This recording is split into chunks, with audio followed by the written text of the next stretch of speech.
നടിയെ ആക്രമിച്ച കേസിൽ നിർണായകമായത് നടി മഞ്ജു വാര്യരുടെ മൊഴി തന്നെയാണ്.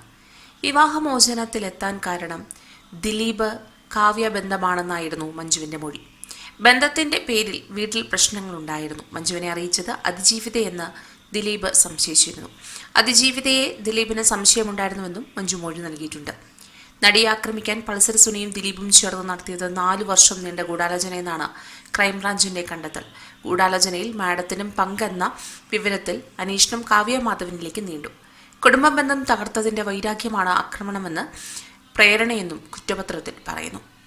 പോലീസിന്റെ കുറ്റപത്രപ്രകാരം നടിയെ ആക്രമിക്കാനുള്ള ഗൂഢാലോചന ആരംഭിക്കുന്നത് 2013-ലാണ്. 2013 മാർച്ച് 26-നും ഏപ്രിൽ 7-നുമിടയിൽ കൊച്ചിയിലെ അബാദ് പ്ലാസ ഹോട്ടലിലെ 410-ാം നമ്പർ മുറിയിൽ നടൻ ദിലീപും പൾസർ നടിയെ ആക്രമിക്കാൻ ഗൂഢാലോചന നടത്തി. നടിയുടെ നഗ്ന വീഡിയോ ചിത്രീകരിക്കുമ്പോൾ ഇത് യഥാർത്ഥമാണെന്ന് ഉറപ്പുവരുത്തണമെന്നും ഇത് ഫേക്കാകാൻ പാടില്ലെന്നും ദിലീപ് നിർദ്ദേശിച്ചുവെന്ന് പോലീസിന്റെ കണ്ടെത്തൽ. അമ്മയുടെ ഷോയുടെ റിഹേഴ്സൽ നടക്കുന്നതിനിടയിലായിരുന്നു ആദ്യ ഗൂഢാലോചന. റിഹേഴ്സലിനിടെ കുടുംബബന്ധം തകർത്തത് സംബന്ധിച്ച് നടിയും ദിലീപും തമ്മിൽ രൂക്ഷമായ വാക്കുതർക്കമുണ്ടായി. ഇതിനുശേഷമായിരുന്നു ദിലീപ് പൾസർ സുനി കൂടിക്കാഴ്ചയെന്ന് കുറ്റപത്രത്തിൽ പറയുന്നു. 3 വർഷം കഴിഞ്ഞ ഗൂഢാലോചനയുടെ 2ാം ഘട്ടം നടന്നത് 2015 നവംബർ 1-നായിരുന്നു. അത് ജോയിസ് പാലസ് ഹോട്ടലിൽ പാർക്കിങ്ങിൽ വെച്ച് ദിലീപ് പൾസർ സുനിക്ക് 10,000 രൂപ നൽകുന്നു. തൊട്ടടുത്ത ദിവസവും 10,000 രൂപ കൈമാറി. ഇത് കൊട്ടേഷന്റെ അഡ്വാൻസ് എന്നാണ് പോലീസിന്റെ കണ്ടെത്തൽ. 2 വർഷം മുൻപ് നൽകിയ കൊട്ടേഷൻ നീണ്ടുപോയത് ജ്വല്ലറി ഉടമയെ ആക്രമിച്ച് പണം തട്ടിയ കേസിൽ പൾസർ സുനി ജയിലിലായതോടെയാണ്. 2016 നവംബർ 8-ാം തീയതി എറണാകുളം തോപ്പുംപടി സ്വിഫ്റ്റ് ജംഗ്ഷനിൽ ജോർജ് ടെനിസ് പൂരം സിനിമയുടെ ലൊക്കേഷനിൽ തുടർന്നും ഗൂഢാലോചന നടന്നു. 2016 നവംബർ 13-ാം തീയതി തൃശൂർ കിഴറ്റിങ്കൽ ടെന്നീസ് ക്ലബിൽ നിർത്തിയിട്ടിരുന്ന കാരവാനിന് പിറകിൽ വെച്ച് ദിലീപും പൾസർ സുനിയും വീണ്ടും കണ്ടുമുട്ടി. തെളിവായി ലൊക്കേഷനിലെ ചിത്രങ്ങളും ലഭിച്ചിട്ടുണ്ട്. 2017 ജനുവരി നടിയെ ഗോവയിൽ വെച്ച് ആക്രമിച്ച് ദൃശ്യങ്ങൾ പകർത്താനാണ് പൾസർ സുനി ആദ്യം പദ്ധതിയിട്ടത്. 2 ദിവസങ്ങളിലായി ഇതിന് ശ്രമം നടത്തിയെങ്കിലും പരാജയപ്പെട്ടു.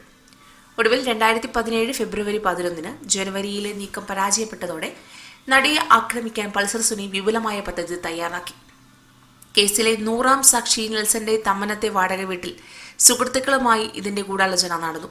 പൾസർ സുനി, VP വിജീഷ്, വടിവാൾ സലീം, ചാത്തങ്കരി പ്രദീപ് എന്നിവർ പങ്കെടുത്തു. സിനിമാ പ്രൊമോഷനായി നടി 17-ന് കൊച്ചിയിലെത്തുമെന്ന് പൾസർ സുനിക്ക് വിവരം ലഭിച്ചിരുന്നു. കുറ്റകൃത്യത്തിന്റെ മാസ്റ്റർ പ്ലാൻ തയ്യാറായത് അവിടെ. ദിലീപിനൊപ്പം തന്നെ ഗൂഢാലോചനയിൽ മാഡത്തിന്റെ പങ്കും സംശയിക്കപ്പെട്ടു. ആരാണ് മാഡം എന്നത് ഇപ്പോഴും ഉത്തരം കിട്ടാത്ത ചോദ്യമായി അവശേഷിക്കുകയാണ്.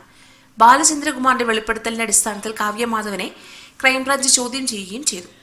കുറ്റകൃത്യം നടന്നതിന് ശേഷം കാവ്യയുടെ ചോദ്യം ചെയ്യൽ നടന്നത് നടിയെ ആക്രമിച്ചതിലും ഉദ്യോഗസ്ഥരെ വധിക്കാനുള്ള ഗൂഢാലോചന സംബന്ധിച്ചും ചോദ്യം ചെയ്യൽ നീണ്ടത് 4.5 മണിക്കൂറായിരുന്നു.